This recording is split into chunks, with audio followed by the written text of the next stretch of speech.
১২০০ টাকার এলপিজি ১৮০০ টাকা। সিলিন্ডার সংকটে হাহাকার।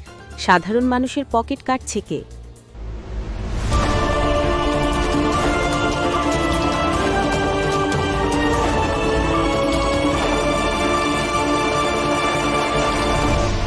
Channel CB.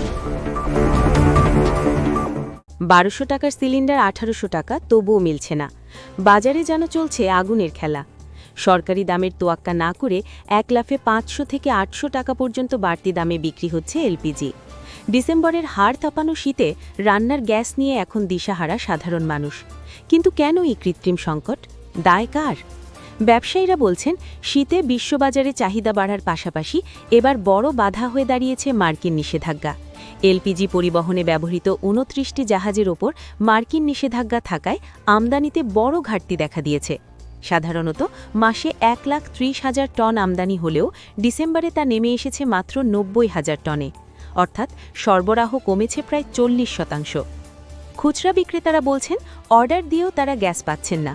আর এলপিজি সিলিন্ডার ডিস্ট্রিবিউটর অ্যাসোসিয়েশনের সভাপতি সেলিম খান জানান, কোম্পানিগুলো সরবরাহ কমিয়ে দিয়েছে। ১,০০০ সিলিন্ডার চাইলে মিলছে মাত্র ২০০ থেকে ৩০০টি। অন্যদিকে আমদানিকারকদের সংগঠন লোয়াব বলছে, তারা নির্ধারিত দামেই ডিস্ট্রিবিউটরদের দিচ্ছে, কিন্তু খুচরা পর্যায়ে নিয়ন্ত্রণ তাদের হাতে নেই। বাজার যখন নিয়ন্ত্রণের বাইরে, তখন বিইআরসি কেবল চিঠিতেই সীমাবদ্ধ।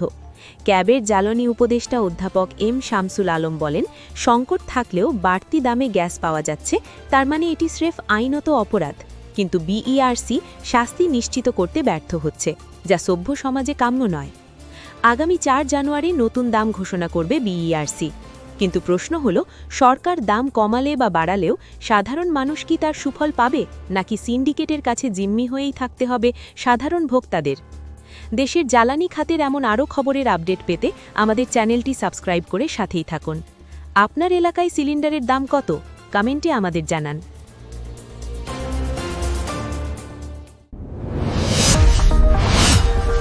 Subscribe now for daily news and updates.